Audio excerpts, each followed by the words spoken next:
Good afternoon. Welcome to this panel on fostering innovation and promoting entrepreneurship. There's nothing new about innovation and entrepreneurship. I think it's been around, and being in Singapore, I can say that it's one shining example of entrepreneurship itself. The reason why we are gathered here today and we want to discuss that topic is simply because of the fast rate at which entrepreneurship and innovation is proliferating across the region. Mr. Pai, who's going to give his presentation shortly, mentions that there are about 20,000 startups in India. And I think there are a remarkable number of startups in Bangladesh, Sri Lanka, Pakistan, and of course, Singapore. And even if a small fraction of those startups were to be able to scale to the level that they aspire to, I think we can be sure that it's going to be a transformative change in not just the world, but in our lives as well. This huge momentum is in a way shaping a broad consensus amongst the stakeholders, the government at one end, private investment players on the other, the educational institutions imparting technical skills to tomorrow's founders, and also corporations which are increasingly looking at early stage startups for acquisitions to plug into innovations in their respective sectors. Just last month, a multinational logistics company acquired 3 early stage logistics startups in India with the aim of plugging some missing pieces in their supply chain. So entrepreneurs are not just creating economic value and creating jobs, they're also creating social impact. In Mumbai, for example, taxi cab drivers today, some of them earn upwards of $2,000, and that's bringing a lot of prosperity to the community. In Delhi, for the first time, we are seeing women taxi drivers, and that's a very positive social change. So they're bringing a lot of social impact. Governments across the region, therefore, are responding in terms of how they can foster entrepreneurship, how they can build programs that further this momentum in a way. And so this year, Prime Minister Modi unveiled the Startup India program, which aims, amongst other things, to increase the incubation capacity within the private and the public educational institutions. And incubators, as you know, provide not just office space, but program support and seed capital to startups who want to build on their idea and build a business out of their idea. Similarly, in Bangladesh, we have the Connecting Startups initiative, which is gaining ground on the back of increased investments in software technology parks. And in Sri Lanka and Pakistan, we are seeing increased activity in incubation and angel networks. The startup landscape is changing very fast. We need to understand, we need to learn from it. What is this momentum? Where is it taking us? We need to explore it further. We need to find out ways in which we can increase the momentum and create more fruits than it has already bore for us. And today, to discuss this, we have an extraordinary panel today, diverse opinions. We have venture capitalists here, we have angels, mentors, policymakers, technology gurus, and and consultants. And we want to deliberate on this question as to how this rapid scale up of innovation can be managed, how can it be further, the acceleration pace can be further increased. With that, probably I'd like to invite Mr. Mohandas Pai, if the presentation is ready. Is it ready? Ask them. Is the presentation ready? Not this.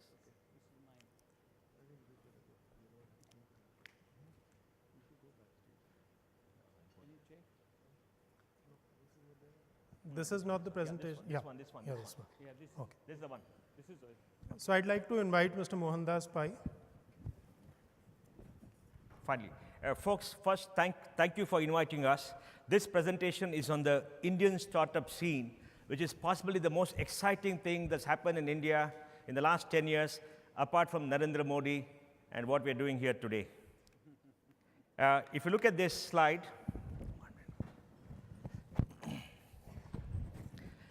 India has the third largest startup ecosystem in the world, and there are about 20,000 startups right now, and $50 billion has been invested in the last 10 years on startups. We have about $8 billion coming in last year itself, and in the current year, we have seen in quarter one, $1.42 billion across 307 deals. Last year, we had 5,000 startups coming up with about 1,250 getting funded. 95% of the capital is coming from overseas, and only 5% is coming from angels. But we're seeing an increasing amount of Indian money coming into startups because the Indian capitalistic class, apart from few people like Saurabh, are not used to investing in risk-based assets out of their own money. They would rather risk the bank's money in many big enterprises rather than put money into startup. But we see a new breed of people coming up, and that's very exciting. This is an exciting slide. This is being built on the top of one of the world's largest IT businesses. India has $110 billion of software exports. 60% of all outsourced software in the world is from India. India has 4.25 million people employed, and every year we hire about 300 to 350,000 people. Maybe 50% of all software engineers hired on the world is from India itself. And the total IT revenues are $175 billion. The service industry has been built up over the last 20 years, and this $110 billion of software export services has a street value of $200 billion because of the pricing difference. We believe in 10 years' time, India will have about 100,000 startups, will create 3.5 million jobs, and create value of more than $500 billion. We told our government, and the government has come out with a startup policy and will be number 2 after the United States. By 2020, Bangalore will have more software engineers than Silicon Valley. And if you look at these startups here, in terms of where they're located, Bangalore dominates with about 31%, Delhi, Mumbai, and Chennai. Bangalore is strong in B2B and relatively weak in B2C. And if you look at the headquarters, you'll find that the 4th largest number of companies headquartered are in Singapore. We have a very peculiar position of Indian companies coming to Singapore to be headquartered, but working in India. And more are coming because you have a very good regulatory systems where you can move money in and out, you can set up business very fast, and we do suffer from a little bit of inadequacies, even though the market is in India. And if you look at the distribution of this software, we find that e-commerce and enablers is 20%, enterprise 15%, education 7%, is well spread out across a variety of industries, and all of which are cutting edge and innovative. We have about 8 of these large companies or unicorns. They've crossed more than $1 billion in valuation, and possibly 7 to 8 still waiting to cross that $1 billion. And these are very world-class companies. Of course, this is some of the valuation. Flipkart has come down a bit. There's a reasonable valuation, but you can see that the valuation is indeed very good. If you look at this slide, the slide is the top 100 startups of 2015, and you'll find them across a variety of areas. There is SaaS and enterprise, fintech, technology, health tech, food tech, etc., and all of them are spread all over. There have been successful Indian startup exits too. So exits are happening, acquisitions are happening. They're not going for an IPO, but the major way of exits is by acquisitions. And if you look at the valuation in stock markets in the next few years, compared to the NASDAQ, we're going to see a bump up in the number of companies and the number and the quantum of valuation in the NSE and BSE. Right now, the percent of the total market capitalization, they're just around 13%, but we hope to see a massive increase. We just eased the norms for listing for startups in India, and that should see many more IPOs.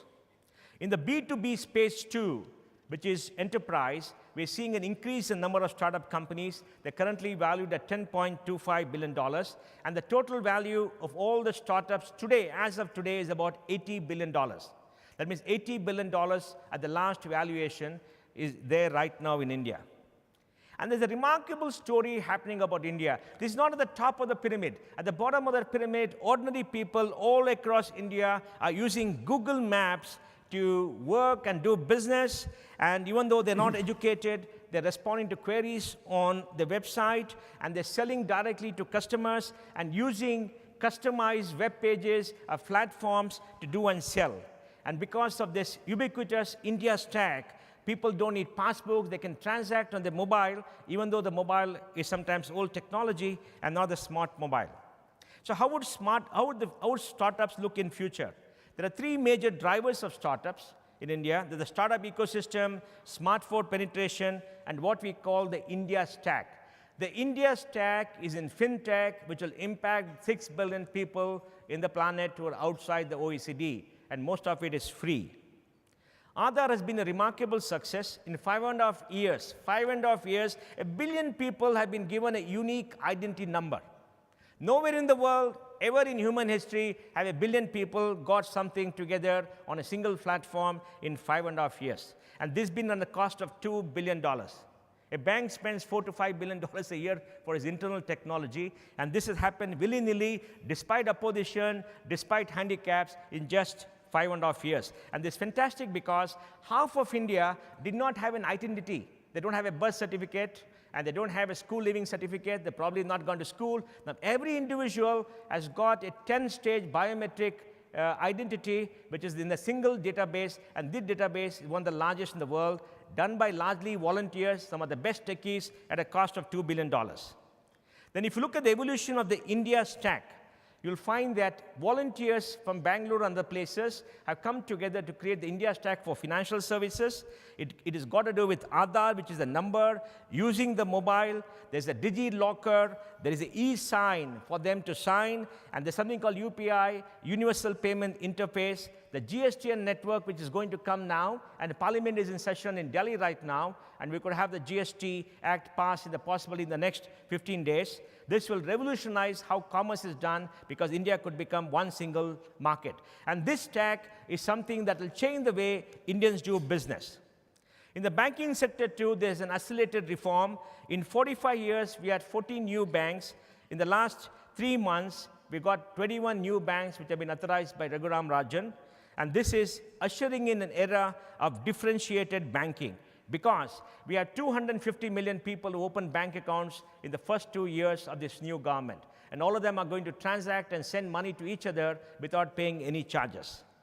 The India stack is a great stack consisting of an identity, a consent layer, a cashless layer where transfers happen through the UPI, a paperless layer for Aadhaar, eKYC. You all know the difficulty of KYC, or signatures, and you've got something called a digital locker where people can keep all their personal papers in a digital form, and a presence-less layer for authentication.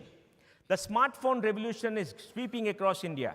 Every quarter, we have 25 million smartphones being sold. And very soon, we're going to have 500 to 600 million smartphones. Currently, we possibly have about 200 million smartphones in India. The rest are all the old devices. But a smartphone cost coming down to 3,000, 5,000 rupees is going to explode. And in the next maybe 3 to 4 months, the big beast in the room, Reliance Jio, is going to come and give 100 million Indians data connections at 100 rupees and a smart device at 2,500 rupees. They got about $10 billion invested, and they got $10 billion to blow up in the next 3 years. That means make losses, because we need people with large balance sheets. India has been a data-poor country. But if you look at what is happening in India, the social media, e-commerce, the payment mechanism, the paperless process, digital identity, all this is going to create an enormous amount of data across India in many portals, in banking, in fintech companies, agri-tech companies, and all other companies. And this is going to drive AI and machine learning across the board, giving space for many, many companies to come and create great products and services. And this rich data will allow us to leapfrog 2-3 generations compared to other countries. But we are a small market. In case we have to increase the market 10x to 50x, we must reduce the cost of business. The cost of business must come down. And for cost of business to come down, we need technology to explode. And this is happening in a big way in India. For example, we're getting to a stage where you get paperless instant credit. HDFC Bank will give you a loan in 5 minutes. If you're a customer at HDFC Bank, they have an algorithm. It looks at the credit history and looks at all the credits that come into the account, the debits, and they give you a loan in 5 minutes. And you can use the money by immediate transfer. And it's extraordinary because Indian banking is one single database. They're all on core banking on one single database. They're building a layer of AI on top of that, bots to be current and for everybody to come on. And if you look at this chart, you find some beautiful things happening, payment apps, you find some transaction app, paperless contract, great marketplaces, data sharing norms, etc. If you just go to one of the portals, they'll pick up your background information, give you a rating, and make you eligible for a loan in about 10 minutes' time. And credit without friction will bring millions into the formal economy. We have a small banking system. Our bank lending to GDP today is about 50%. Our deposits to GDP today is about 65%. But unlike China, which has got 250% bank lending to GDP, we have a lot of scope to grow, and hopefully with this, the bottom of the pyramid is going to get credit. And new age platforms are digitizing the ecosystem.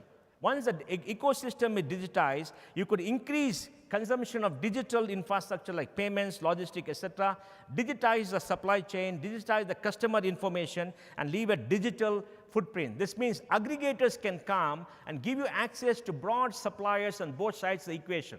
The aggregators sit in the middle. On one side, you have the suppliers. On the other side, you have the consumers. And you can create a national market. And this is driving business heavily in aggregators. Look at this slide. You have e-commerce for aggregators. Then you have health and healthcare aggregators, you have food delivery aggregators, household services, where you can get services for plumbers and electricians and the like, and then you have transport aggregators, hotel aggregators, and classified information. All of them are doing it because most things are getting digitized in India.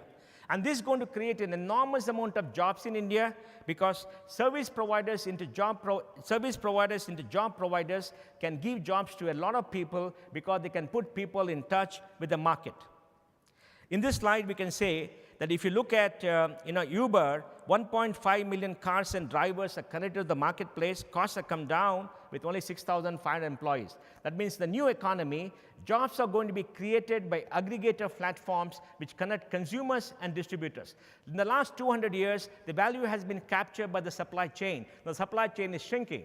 The supply chain is shrinking because electronically both consumers and producers are linked to each other, and this has an enormous ability to reduce costs and enhance velocity of business. And these new models are there in India. Practo has got 10,000 hospitals, 200,000 doctors on a single platform for it to do business. We got Uber in India with 1.5 million cars. We got Ola with 0.25 million cars, and we got Paytm, which is connected 100,000 merchants, and to do digi-lockers and digital money transfers, and we got others who got 100,000 merchants on e-commerce sites. So we're seeing the flow of aggregators with data coming in a very large way. And of course, like we say, that the digital ecosystem is improving so that we could give the world, the entire world, 7 billion people, out of which 1 billion are in OECD, the India stack to do business in the fintech space. And there are thousands of experiments happening all over India. Like I said, in all corners of India, in Patna in the east, in Calcutta in the east, in Jaipur in the north, in Murshidabad, in all places in India, young people are coming, forming their own companies in garages. They're going to the cloud and taking up capacity because costs have come down. And these are reducing barriers to entry, leveling the field between people in the cities and people in villages and small towns, and asking them to come out with innovative solutions. One young person living in a place called Kasaragod, somewhere deep in Kerala, created ERP for schools, which is now being used by 42,000 schools all over the world, 22,000 outside India. And they're all doing it because of this massive infrastructure and innovation that's speaking India.